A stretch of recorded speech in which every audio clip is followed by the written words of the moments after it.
Overactive traps, hashtag Trapzilla. I'm sure if you've been around a gym environment before, you would have heard that term used quite a lot.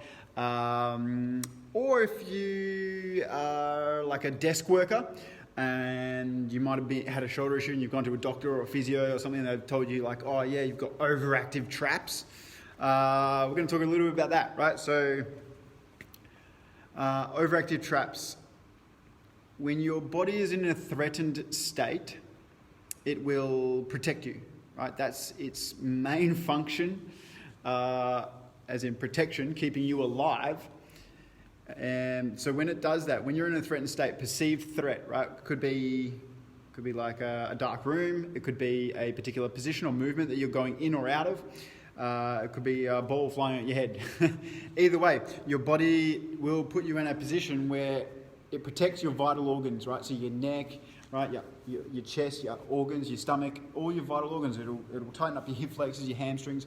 It basically puts you into the same position when you sit, which is another reason why sitting is the new smoking, is a common term like being thrown around these days in the health industry. And that's why we can put ourselves in that state, and our body can our brain can put us in that state when it is threatened, right? So it also goes hand in hand with like stress levels, all that kind of stuff. So breathing mechanics is a big part of it, and getting you in and out of that state, right? So this is all really kind of next level stuff that I'm mentioning here, but it all needs to be taken into consideration when you're talking about your overall health, right? So upper trap, let's release it a little bit. I did a barbell release and a mace release in a few weeks back. So I had a question from Rachel about, don't have a barbell, I have a ball. So, okay, let's do it against the wall. I'll show you first of all against the wall, and then we'll go down on the floor as well. I've got two size balls here, one a big spiky one, and one smaller one. And I've got a spot right there, which is nice and tender. So from here, once I've got that spot, which is like top corner of my scapula, right? Top corner. So you can reach back there, if you can reach back there. Follow that scapular, that bone, that scapular ridge, right, to the corner of it. Once you've found the corner, which for me is there, right? You also have a levator scapular muscle that goes up to the occiput in your skull. So if you've got like tight neck or headaches or something, this is going to be a really good one for you to do. So pop the ball on the corner, somewhere around that corner, and then into the wall. Yep, it's right there. And then all I want you to do is just raise your arm up in front or overhead and down. You can take it out to the side. You can do a lot of different movements here, right?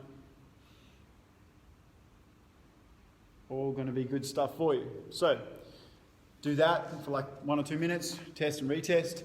Yes, does my shoulder go further? Fantastic. All right, now I'll show you on the floor. It's basically exactly the same thing, right? So I'm going to take you guys out of the camera stand. Whoop. Right on, there we go. All right. So same thing, laying down on the ground. I'm going to go with this ball now. It's bigger. Just be gentle. Be careful. Right. Jam it in the same spot. Right. And then trying to move your arm.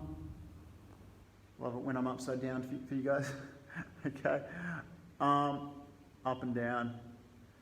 Controlling that space. Right. You can take it out to the side. Right. Very simple. Simple exercise.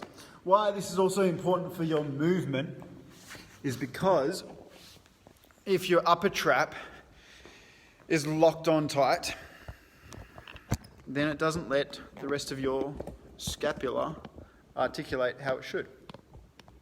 Right? So when our scapulars, when we reach up overhead or do anything overhead, the scaps want to come around the rib cage, should come around the rib cage. If they're just locked on up here, then they don't go, that point should go, if that point is my thumb here, it should go down and around slightly, right? It should allow the scapula to move down. So if your scapula isn't moving down and it's just locked here, then you're going to end up with a whole lot of glenohumeral issues there in terms of bursitis, tendonitis, whatever it is. So this is like a massive point that you can look at to find some really good answers if you are suffering from a lot of stuff here. Second thing we're going to do, so after we've released any muscle, we always want to move it, work it, use it, teach it something different. Grab a stick. I love these sticks. $5 from Bunnings, $7 from wherever your local hardware store is. Overhead.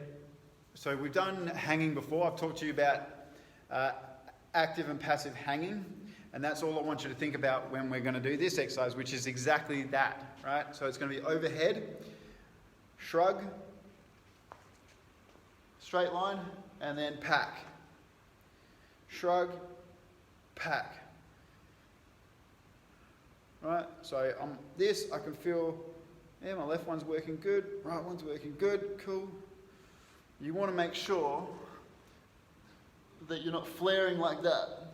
So like my rib cage is really open and flared, my core is not engaged, I can go right far back with that. But if I bring my rib cage down, right, squeeze your butt, do the same thing, that's my range there, right? So make sure you're not flaring, right, and stay there. So it's just pack, shrug. Shoulders to your ears as high as you can. Keep your biceps behind your ears if you can.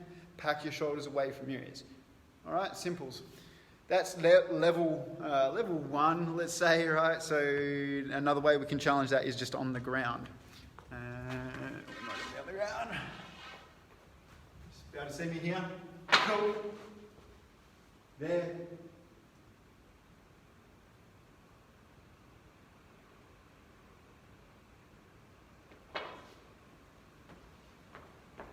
And when you're on the ground, you're trying to do the same thing.